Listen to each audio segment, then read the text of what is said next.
안녕하세요. 저는 서울 근교에서 정육식당을 하는 돌싱녀입니다. 저는 시모의 무시와 파렴치한 행동으로 혈압을 올리다 결국엔 남편의 외도까지 알게 되어 이혼을 하게 되었는데요. 저에게 이런 막장 종합 세트를 선사해준 그 인간들에게 제대로 한 방 먹여주고 이혼을 해 그 시절을 생각하면 짜증이 나기도 하지만 한편으로 통쾌하기도 합니다. 오늘은 오랜만에 쉬게 되어 평소에 제가 애정하는 사연 열차에 사연을 보내보는데요. 글재주가 좋진 않지만 최선을 다해볼 테니 다들 재미나게 들어주세요. 그러면 시작해볼게요. 저와 남편은 맞선 자리에서 만나 결혼을 전제로 연애를 시작하게 되었어요. 연애 시절의 남편은 다들 그러하듯 다정하고 저만을 위해주고 저를 많이 사랑해주는 꿈을 그리던 남자였어요. 이런 남자를 놓치고 싶지 않았고 남편이 결혼하자는 말에 조금의 고민도 없이 결혼까지 하게 되었습니다. 그 당시 시댁은 살아생전 시부가 벌어놓은 재산과 시모가 물려받은 재산으로 노후를 보내는 상황이었고 친정 부모님은 정육식당을 운영하고 있었어요. 전 그런 친정 부모님의 가게를 물려받기 위해 식당에서 함께 일을 하는 상태였고 남편은 시모의 자랑인 대기업에 다니던 중이었죠. 남편이 대기업에 다닌다고 한들 기가 죽거나 하진 않았어요. 그도 그랬던 것이 대기업이 좋다고는 하지만 한 달 벌이로만 따진다면 제가 더 많이 버는 편이었기에 굳이 제가 기까지 죽을 필요가 없었던 것이었죠. 공부도 남편 못지않게 빠지지 않을 만큼 했고요. 이런 저의 커리어를 남편 역시 존중해 주었고 남편과 저 사이엔 아무런 문제가 없었어요. 하지만 다들 예상하시다시피 시모가 문제였어요. 많이들 들어보셨죠? 대기업 다니는 아들 둔 시모들의 그 높은 콧대와 아들이 최고라 믿고 며느리는 발톱의 때만큼도 못한 존재로 여기는 못 배운 사람들이 하는 짓거리 말이에요. 저의 시모도 그런 사람들과 다르지 않았고 시모는 말끝마다 대기업 다니는 우리 아들이라고 하며 은근히 저를 깔아뭉개는 말을 하곤 했어요. 왔니? 대기업 다니는 우리 아들. 요즘 회사 생활은 좀 어때? 괜찮니? 늘 똑같지 뭐. 엄마는 잘 지내셨어? 남편에겐 빛이 날 정도로 밝은 미소를 보이던 시모는 표정을 싹 바꿔 굳은 표정으로 저를 보며 빈정거리기 시작하더군요. 그럼 넌 빈손이니? 명색의 유명한 정육식당 딸이 어떻게 시댁 오는데 빈손으로 오니? 하다못해 고기 한 덩이라도 가지고 오지 않고. 어이가 없더라고요. 언제는 고기 못 먹어서 죽은 사람 없다며 고기 좀 그만 가지고 오라고 할 땐 언제고 이번엔 이딴 소리를 하니까요. 어머님, 남들이 들으면 제가 늘 빈손으로 온 줄 알겠어요. 저 계속 고기 챙겨왔었는데 어머님이 고기 못 먹고 죽은 사람 없다고 하시면서 그만 가지고 오라고 하셨잖아요. 그래서 빈손으로 온 건데 그런 식으로 말씀하시면 제가 섭섭해요.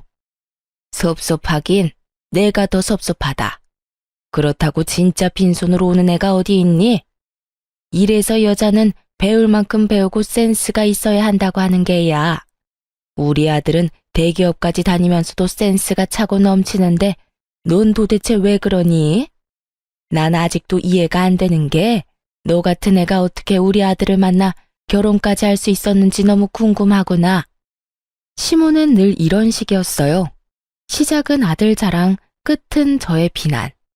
아무리 들어도 적응이 되지 않는 시모의 비난은 이렇듯 이어지고 있었고 전 그런 시모의 반응에 적응이 되어 한 귀로 듣고 한 귀로 흘려보내고 있었죠. 이렇게 저를 무시하면서도 친척들 앞에서 생색은 내고 싶은 건지 명절만 되면 친정에서 한우 선물 세트를 친척 수만큼 챙겨오라고 명령하는데 정말 미쳐버리겠더라고요. 저요, 아무리 사장 딸이라고 해도 그걸 공짜로 가지고 오진 않아요. 물론 남들보다 저렴하게 가지고 오는 건 맞지만 저도 매번 공짜로 가지고 오는 건 아니라고 생각해 매번 계산을 하고 가지고 와요. 거기에다 선물 세트는 친척들한테 주는 것이고 자신에겐 용돈 봉투를 따로 내놓으라고 하니 정말 미치고 팔짝 뛸 노릇이었죠. 용돈은 안 주니? 명색의 명절인데 그냥 넘어갈 건 아니지? 네? 용돈이요? 어머님, 저 한우 세트 준비했는데 용돈까지 드려야 하는 거예요? 그럼 한우 세트는 내가 받은 게 아니지 않니? 그건 그거고 용돈은 용돈이지. 설마 너 한우 세트 믿고 용돈은 준비 안 한 거 아니지? 아, 용돈은 준비 못했는데 현금도 없고요. 아범한테 한번 물어볼게요. 혹시 현금 준비한 거 있는지요? 아니, 됐다. 난 너한테 용돈이 받고 싶은 거지.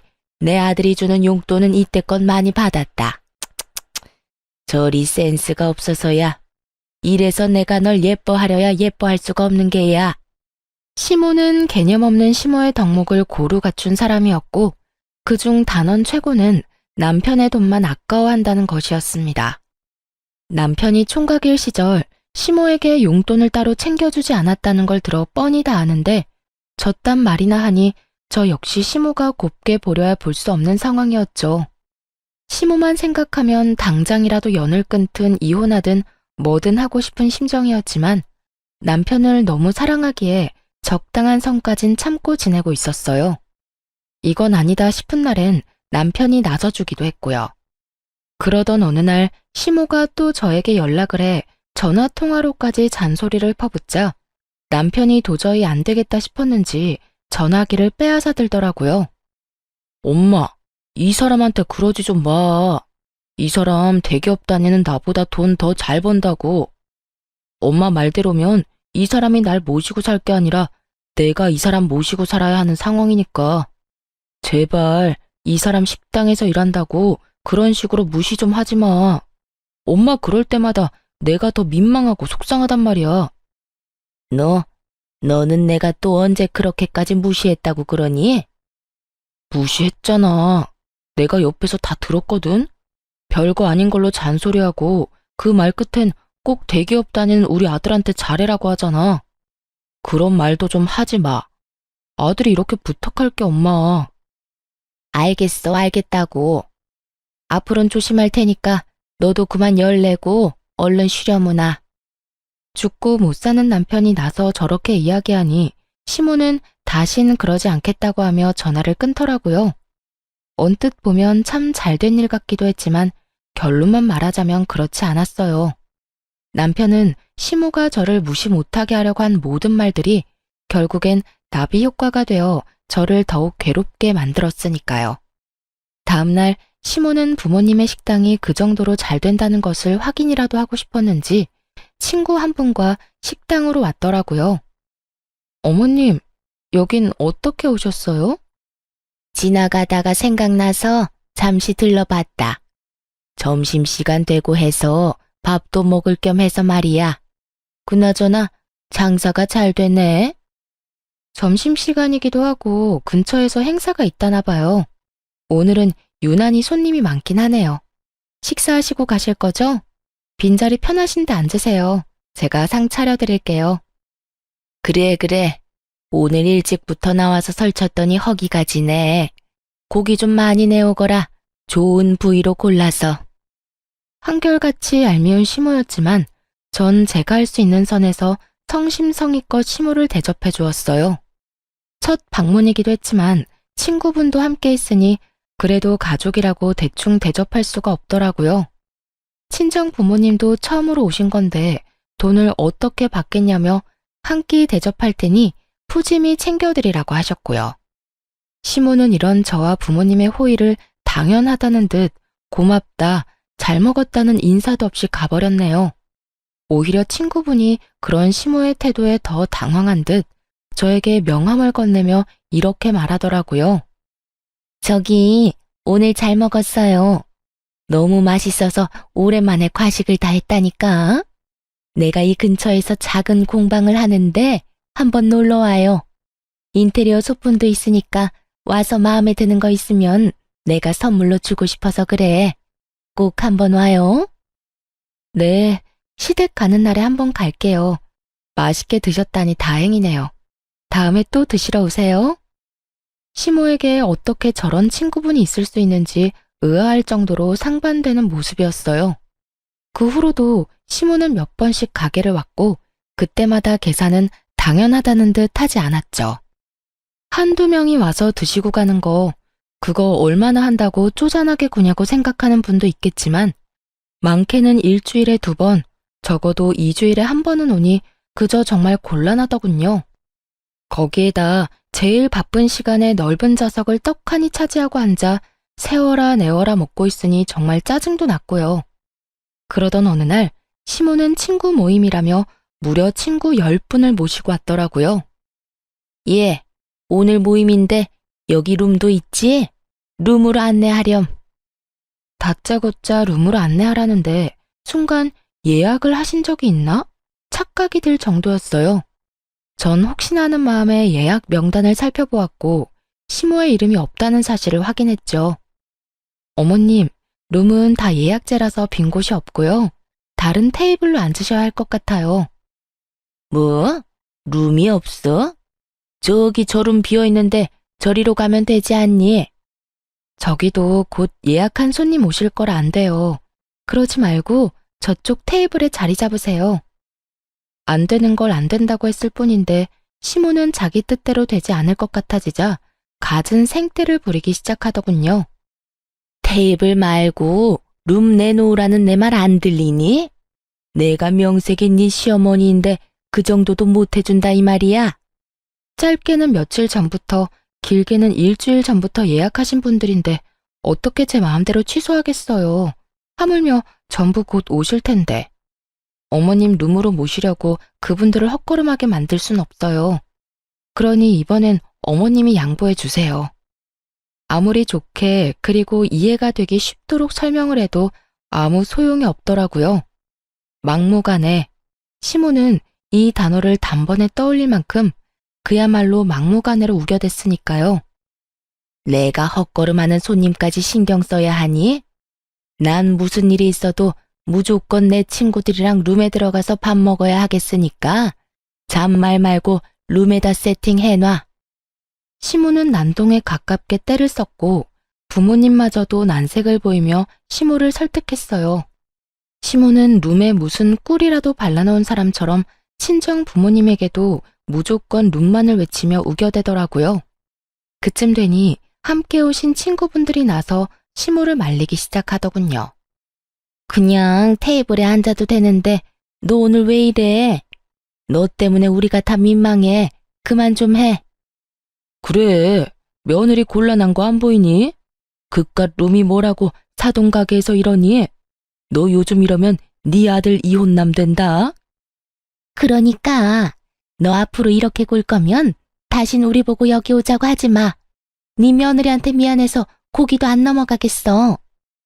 친구들의 만류에 시모는 그제야 입을 다물고 테이블로 가서 자리를 잡더군요. 여전히 저를 노려보고 있었고 돌아가실 때 당연하다는 듯 계산은 하지 않고 가더군요. 회비를 거두는 걸 서빙하며 분명 받는데도요. 그렇게 식사를 마치고 돌아간 시모가 저에게 어떻게 했을지 다들 상상되시나요? 시모는 그날 저녁 저에게 전화에 득달같이 퍼붓기 시작하더군요. 내가 오늘 너 때문에 얼마나 창피했다는 줄 아니? 그깟 룸 좀 내주는 게 뭐가 힘들다고 그걸 안 된다고 해서 그 난리를 만든 게야. 고기 맛도 특별하지도 않은 거 내가 소문내주려고 친구들 데리고 일부러 간 건데. 넌 어떻게 그런 날을 망신당하게 할 수가 있는 거냐고. 시모는 마치 다 저희 가게를 위해서 저를 생각해서 억지로 하는 수 없이 저희 가게를 온 것처럼 말하더라고요. 그 순간 전 참을 수 없는 화가 몰려왔고 이성의 끈이 끊기며 저대로 울분을 토해내기 시작했어요. 아니 어머님, 막말로 오늘 제가 뭘 그렇게 잘못했다고 이 난리세요?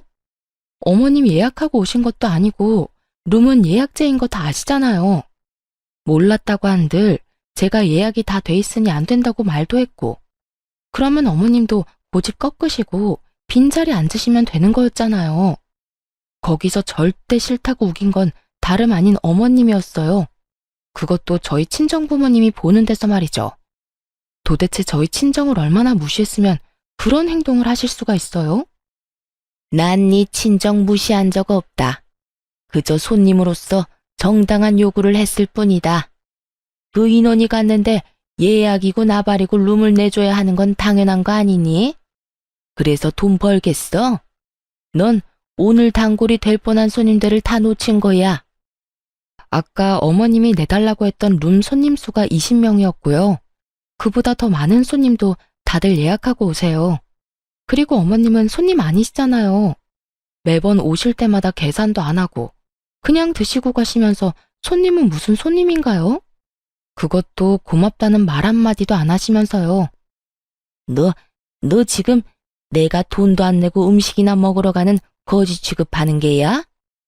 전 그렇게까지 말한 적 없는데 스스로 그렇게 느끼셨다면 어쩔 수 없죠. 그리고 말이 나왔으니까 하는 말인데 앞으로는 계산 좀 부탁드릴게요. 오실 때마다 제가 계산하고 있는데 어머님 덕분에 저흰 손가락 빨고 살게 생겼거든요. 그러면 들어가세요. 이렇게 전화를 끊어버리자 옆에서 가만히 듣고 있던 남편이 깜짝 놀라 저에게 무슨 일이냐며 물어오더군요. 이게 다 무슨 말이야? 엄마가 당신 가게에 갔었어? 언제? 얼마나 갔길래? 아, 정말. 어머님 때문에 스트레스 받아서 미치겠어.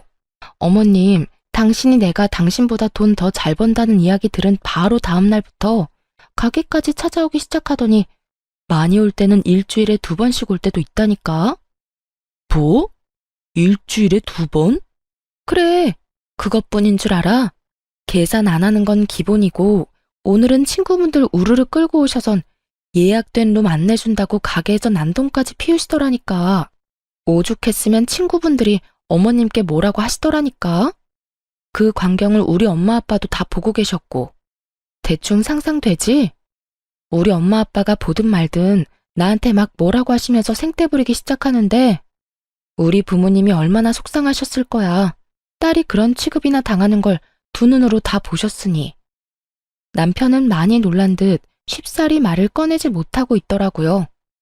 아무래도 자신의 엄마가 그딴 개념 없는 짓을 하고 있었다는 사실을 도저히 믿을 수가 없는 것 같기도 했고, 그게 사실이라고 한들 섣불리 저에게 어떤 말로 사과를 전해야 할지 감도 오지 않을 만큼 미안해하는 것이 느껴졌어요.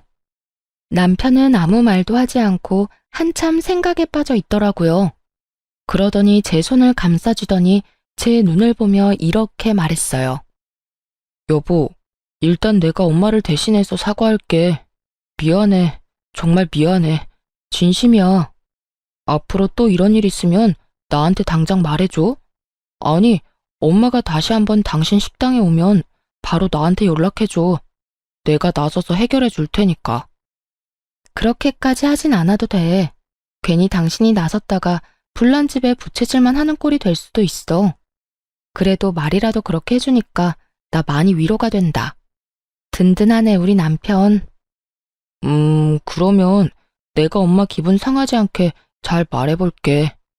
우리 엄마 그래도 내 말은 잘 들어주니까 내가 좋게 잘 이야기하면 괜찮을 거야. 그 정도는 괜찮지? 그러면 좋게 잘 이야기해줘. 고마워. 남편은 호언장담한 것처럼 시모에게 잘 설명을 한 듯 했고 그 덕분인지 한동안은 조용하더라고요. 그 조용함이 반성의 의미가 아닌 폭풍 전야였다는 것은 미처 몰랐던 것이었습니다. 제가 너무나도 안일했고 멍청하기 짝이 없는 크나큰 착각에 빠져 있었던 것이죠. 그 사건의 시작은 시모의 전화로부터 시작되었어요. 예, 너희 가게 통으로 예약할 수 있니? 통으로요? 전체를 빌리시겠단 말씀 맞으시죠? 그래, 이번에 동창회가 있는데 다른 식당 좋은 일 시켜줄 필요 뭐가 있니? 며느리가 식당을 하는데.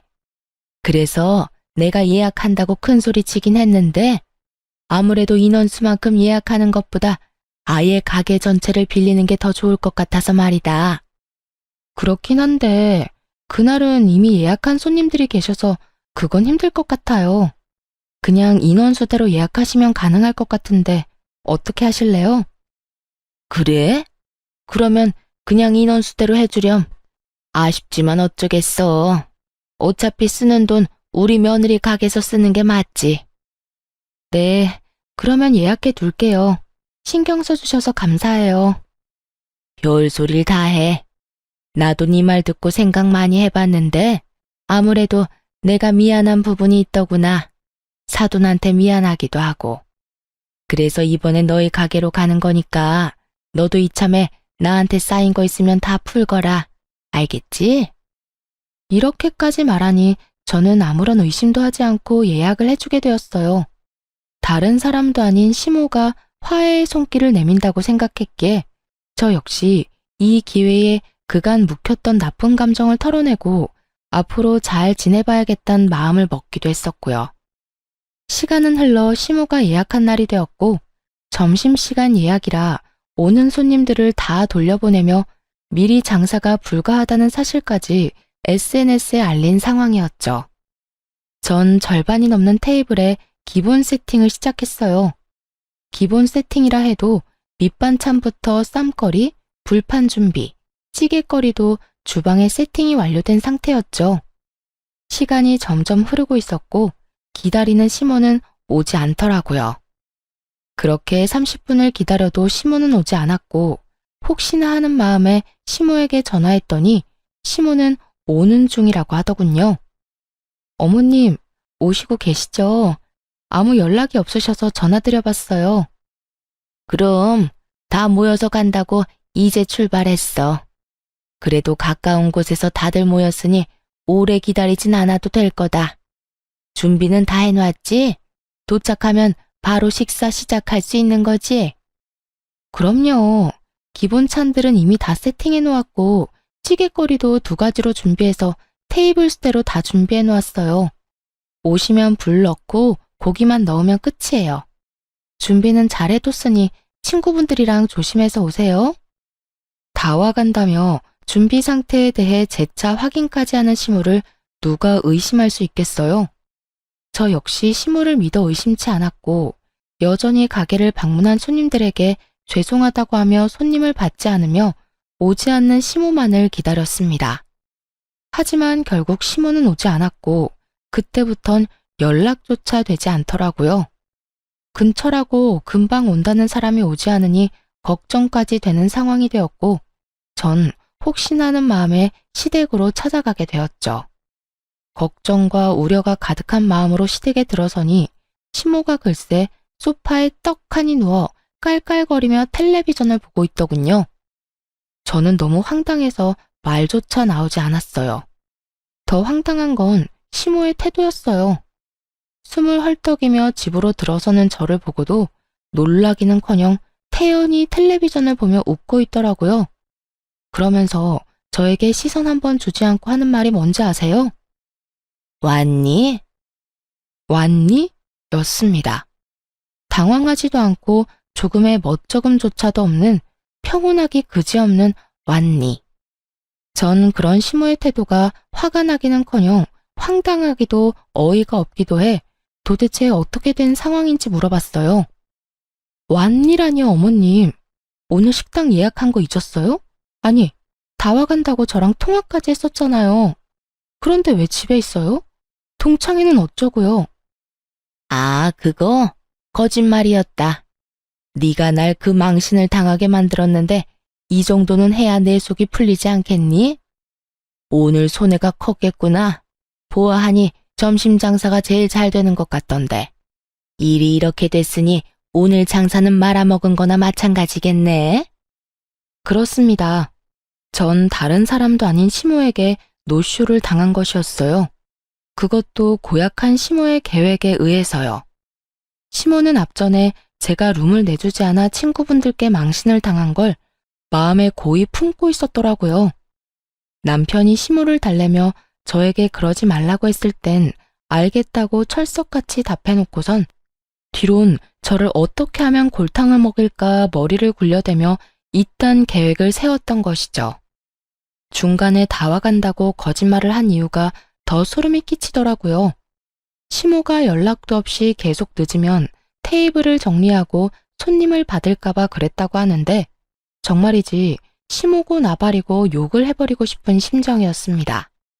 시모가 그렇게까지 철두철미하게 저를 속여준 덕에 가게 점심 장사는 다 망한 거나 마찬가지였고 그 준비한 재료들도 쓰지 못하고 다 버려야 하는 상황이었죠.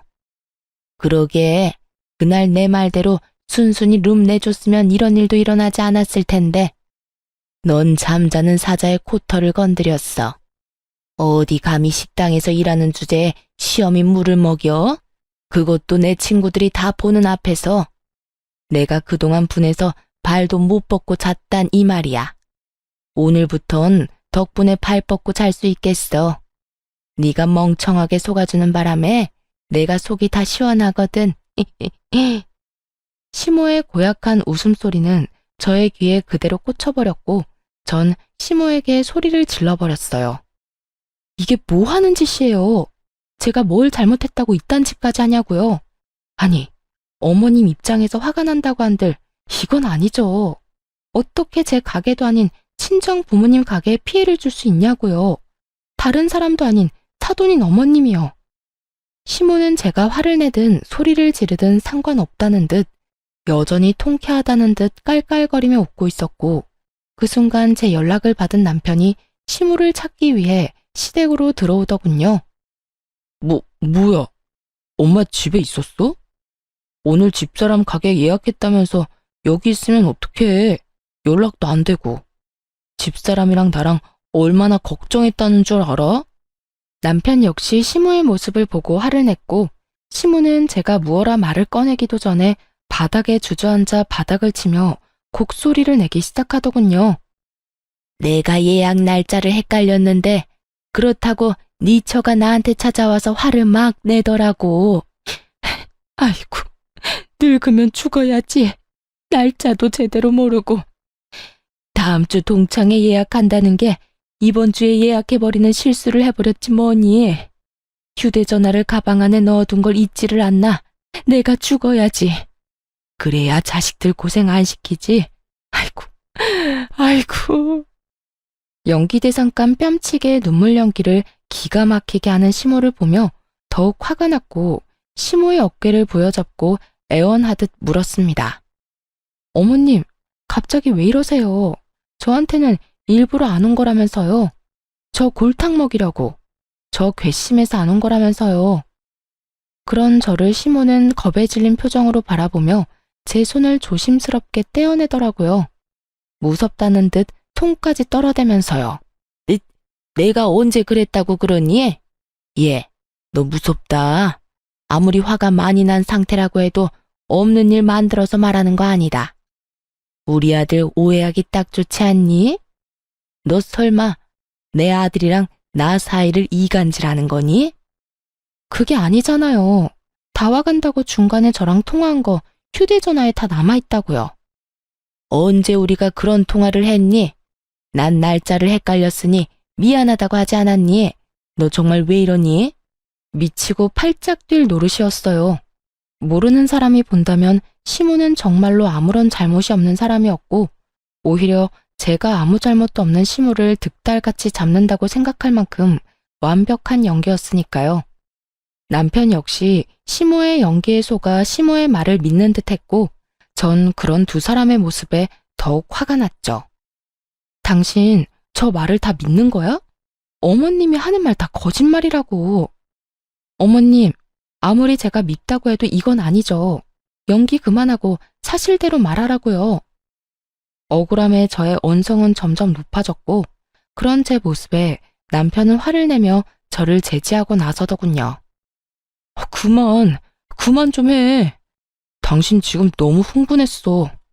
당신이 왜 화가 났는지 충분히 알겠는데 지금 이건 당신이 선 넘은 거야.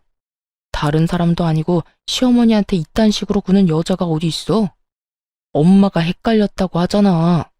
이제껏 당신이 엄마한테 당한 게 있어서 화난 건 알겠는데 혼자 말도 안 되는 소설 써서 우리 엄마 괴롭히지 마.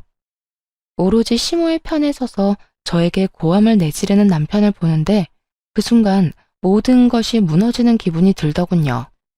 제가 이때껏 참아온 것이 누구 때문인데 제 말은 조금도 믿지 않고 저에게만 화를 내는 남편을 보며 더는 그곳에서 싸울 의지가 사라지더군요.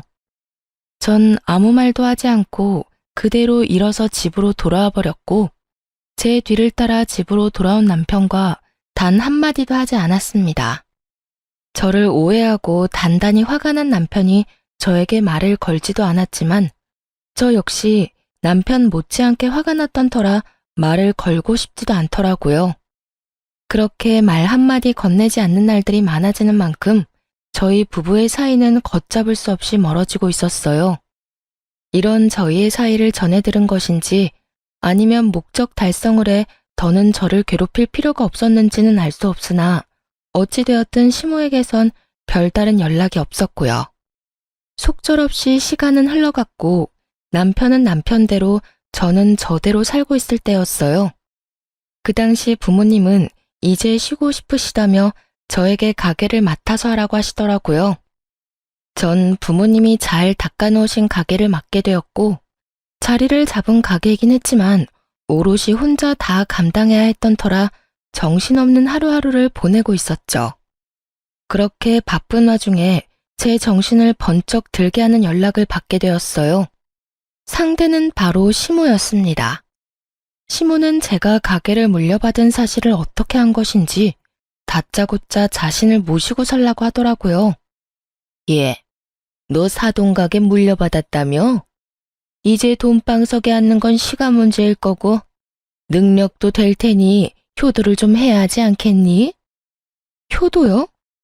효도라는 단어를 듣는 순간 시모가 효도라는 단어를 잘못 알고 있나 하는 생각마저 들더라고요. 그렇지 않고서야 저에게 효도라는 말을 할 수는 없다는 생각이 들었으니까요. 전 시모에게 되물었고 시모는 그 특유의 뻔뻔한 말투로 대답하더군요. 그래, 효도. 다른 건 필요 없고 네가 날 좀 모시고 살아야겠다. 네 시누이 남편 사업하는 거 알지? 글쎄 요즘 사업이 힘들어서 자금이 좀 필요한데 나도 있는 돈 거의 다 쓰고 이제 남은 건 집뿐이야. 그래서 이 집 처분해서 네 시누이 좀 도와주려고. 그러니까 네 집에서 날 좀 모셔야 하겠구나. 시모의 말을 듣고 있는데 오늘이구나 싶더라고요. 그간 바빠서 하지 못했던 이혼을 말해야 하는 날 말이죠. 어머님, 제가 효도할 일은 앞으로도 없을 것 같은데 어떡하죠? 뭐? 그게 무슨 말이니? 너 설마 예전 일 때문에 아직도 앙심 품고 있는 건 아니지? 그게 언제적 일인데 젊은 애가 아직도 그러니? 그 일도 그 일이지만 다른 큰 문제가 있어요. 제가 더는 어머님 며느리가 아닐 예정이라 말이에요. 저 이혼 절차 밟고 있어요. 뭐라고? 남편은 남편대로 저는 저대로 살고 있던 이유는 바로 이혼 때문이었어요. 남편은 외도를 저지르고 있었는데 그 상대는 다름 아닌 저희 가게에 자주 오는 여자였어요. 매번 남자를 바꿔가며 오는 어린 상간녀의 상대는 나이 차이가 꽤 나는 남자였는데 딱 봐도 불륜관계였던지라 기억에 남는 손님이었어요. 그런 상간녀가 어느 날엔 친구와 함께 와서 밥을 먹는데 절로 시선이 가더라고요. 대낮부터 술을 먹던 상간녀와 친구는 술에 취했는지 톤이 점점 높아져 갔고 이번에 만나는 남자에 대해 술술 이야기하기 시작하더군요. 이번엔 30대 아저씨인데 전혀 아저씨 같지 않아.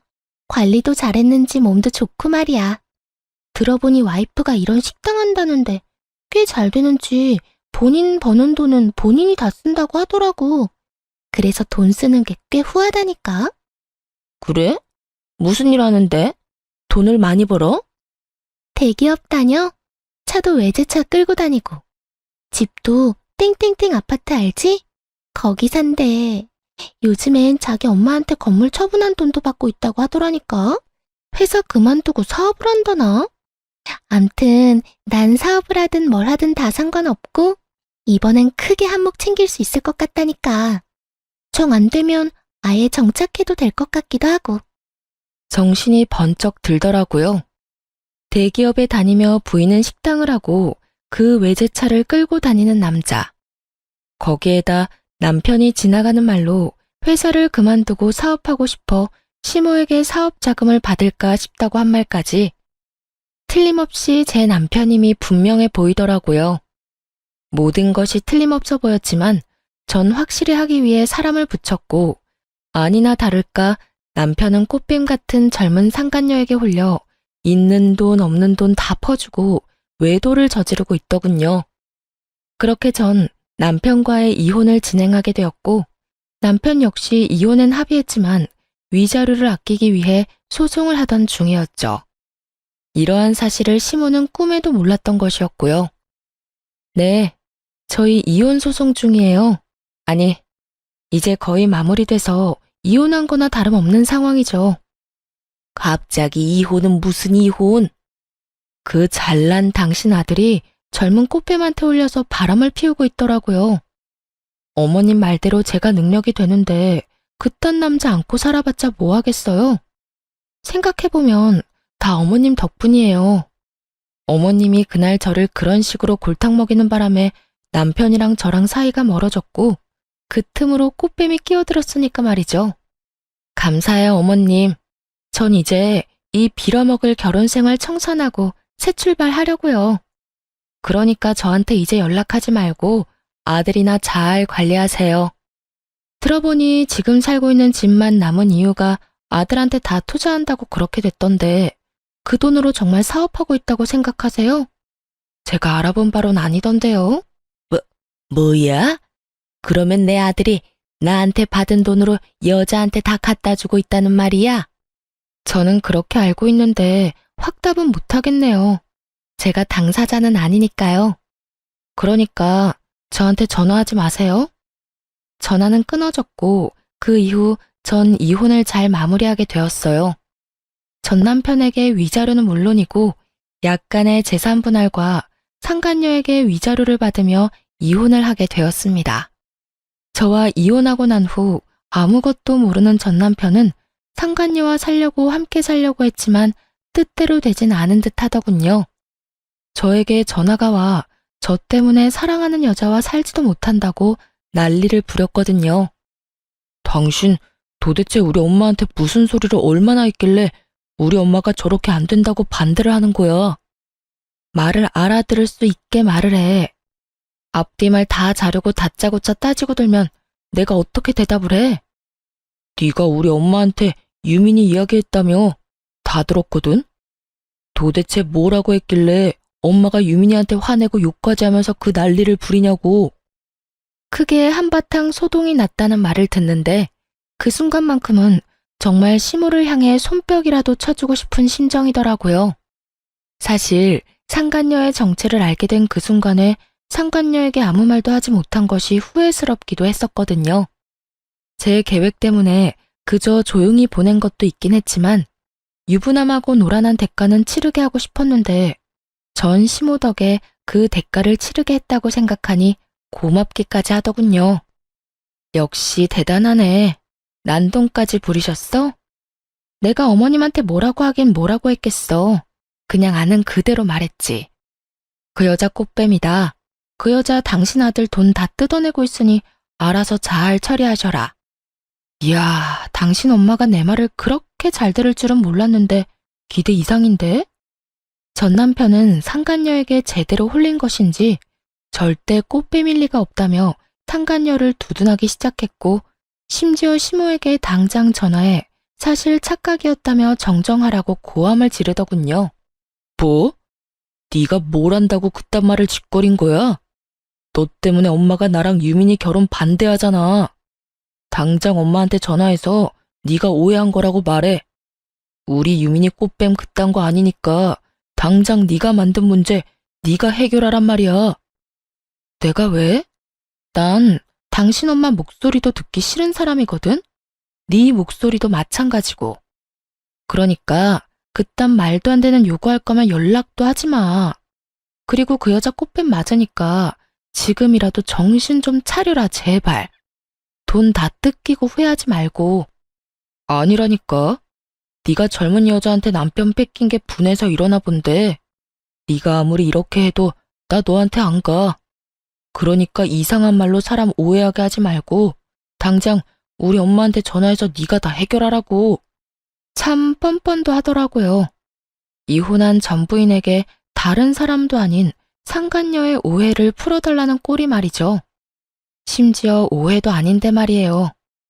끝까지 저에게 따지며 생떼를 부리는 전 남편의 모습에서 전 시모의 모습이 보였고, 이래서 핏줄이 무섭다고 하는구나 했네요.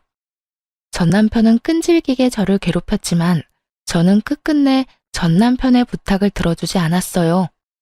그 후 들리는 소문엔 전 시모의 난동은 점점 심해졌고, 상간녀를 도저히 포기할 수 없었던 전 남편은 전 시모를 버리고 상간녀와 함께 살림을 차려버렸다고 하더군요. 전 시모는 믿었던 아들의 배신에 화병으로 몸져 누웠다고 하고요. 전 남편이 대단하긴 대단하다 싶더군요. 그 꼬장꼬장하던 시모를 다른 것도 아닌 화병으로 몸져 눕게 했으니 말입니다. 부모까지 버리며 쟁취한 전 남편의 사랑은 평탄했냐고요? 그럴 리가요. 전 남편에게 정착할 마음마저 있었던 꽃뱀 상간녀는 시모가 난동을 부리며 선보인 성격 때문에 결혼까진 할 수 없다 싶었는지 전 남편의 주머니를 탈탈 털어먹고 도망갔다고 하더군요. 전 시모는 건강을 잃고 전 남편은 돈과 시모의 신임을 잃은 것이 얼마나 통쾌했는지 모릅니다. 그 후 전 바쁘게 살며 가게를 잘 꾸려나가고 있었어요. 그러던 어느 날 저 따위에겐 돌아올 리 없다던 전 남편 놈이 아주 거짓골을 해서 저를 찾아왔더라고요. 쭈뼛쭈뼛 주변 눈치를 살피며 제 앞으로 다가와 살포시 무릎을 꿇더군요. 여보, 내가 당신한테 너무 큰 상처를 줬지. 그때 난 정신이 나간 상태였어. 속이려고 작정하고 붙은 꽃뱀한테 홀려서 미친 상태였다고. 그래서 당신이 나한테 얼마나 소중한 존재인지 잊고 이혼까지 해버렸어. 나 진짜 후회해. 당신같이 좋은 여자 놓친 거 너무 후회하고 있어. 우리 정말 좋았잖아. 우리 엄마 일 있기 전까진 크게 싸운 적도 없었고 서로 배려하면서 의지도 많이 하고. 다 기억나지? 우리가 얼마나 많이 사랑했는지 말이야. 우리 그때로 다시 돌아가면 안 될까? 나 그때가 너무 그리워. 너무 절절해서 눈물이 다 날 지경이었어요. 언제는 꽃뱀인 상간녀 감싸고 도느라 입이 다 마르게 저에게 화를 내더니 다 잃고 난 뒤 제 앞에 엎으려 비는 꼴이라니 너무 절절하지 않나요? 그토록 절절한 고백에 대답조차 하지 않고 한심하게 쳐다만 보고 있었죠. 그러니 전 남편은 그런 제 눈치를 살피며 안절부절 못하고 있더군요. 그 꼴도 얼마나 보기가 싫은지. 어떻게 해야 다신 찾아오지 않을까 얼마나 생각하고 또 생각했나 모릅니다.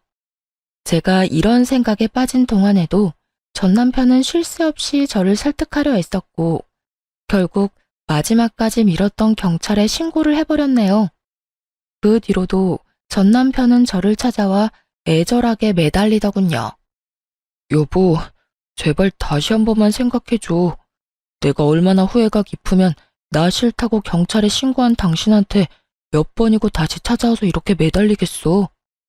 후회가 깊긴 하겠지. 상간녀한테 속아서 돈 다 뜯겼지. 그딴 상간녀랑 행복해보겠다고 부모까지 버리는 바람에 비빌 언덕도 사라졌지. 그러니까 남은 사람은 나뿐이지 않겠어? 그런 거 절대로 아니야. 난 정말로 당신한테 미련이 남아서 이러는 거라고. 아직 당신을 많이 사랑해서 당신 없으면 못 살 것만 같아서 이러는 거라고. 그러니까 사람 하나 살리는 셈 치고 다시 한번 생각해주면 안 될까? 절대 안 돼. 당신이야말로 사람 하나 살리는 셈 치고 다신 찾아오지도 연락하지도 마. 난 당신 얼굴만 보면 없던 병도 생기는 기분이니까. 내가 정말 이런 말까진 안 하려고 했는데 도무지 당신이 내 말을 들어먹을 생각이 없어 보이니까 할게. 너 다시 나 찾아오거나 연락하면 내가 무슨 수를 써서라도 너 구속시켜버릴 테니까 그런 줄 알고 다신 나한테 아무 짓도 하지 마. 알겠어? 여보. 여보 거리지 말고 당장 꺼져. 오늘도 경찰 손에 끌려나가고 싶어? 진심 가득한 제 눈빛을 읽었는지 전 남편은 다신 찾아오지 않더라고요. 1년이 지난 지금 전 휴식기를 가지고 있어요. 이혼을 하고 난 후 제대로 쉬어본 적이 없던 터라 부모님께서 한 달 정도 가게를 봐줄 테니 휴식기를 가지고 오라고 하시더라고요. 저 역시 좀 쉬어갈 필요성을 느끼고 있던 터라 죄송하긴 했지만 감사한 마음으로 쉬는 시간을 가지기로 했습니다. 오늘이 3일째인데요. 어제까진 죽은 듯이 잠만 잤어요.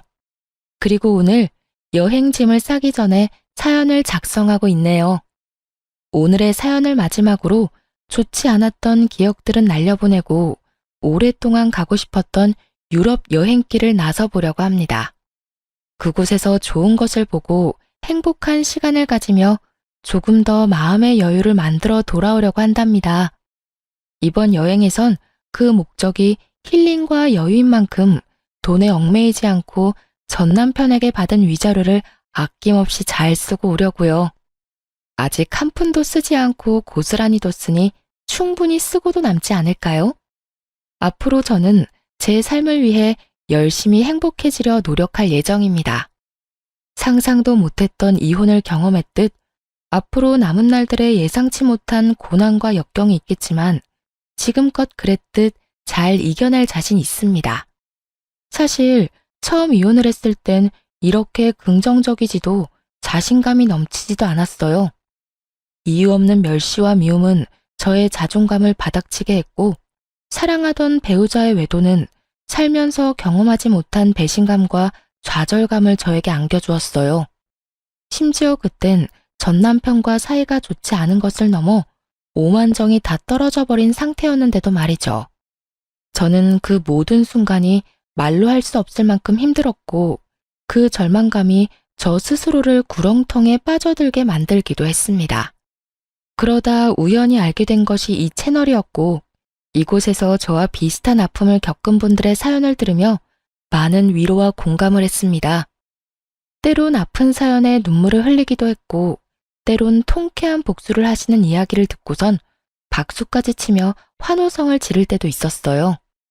답답한 이야기에 화가 날 때도 있었지만 사연을 듣는 시간만큼은 피해자가 아닌 경험자가 되는 기분이 참 좋았습니다. 그런 생각이 들자 더는 이혼이 부정적으로만 느껴지지 않더라고요. 좋은 경험은 아니지만 제 인생을 더 발전시킬 수 있는 경험이었다는 생각이 들기도 했고 실제로도 전 쉽사리 흔들리지도 무너지지도 않는 강한 사람이 되기도 했고요. 제가 위로를 얻어가듯 지금 제 사연을 듣고 계신 분들도 조금의 위로라도 받아가셨으면 좋겠습니다. 이로써 저의 긴 사연은 끝났습니다. 제 사연을 들어주신 모든 분 감사합니다.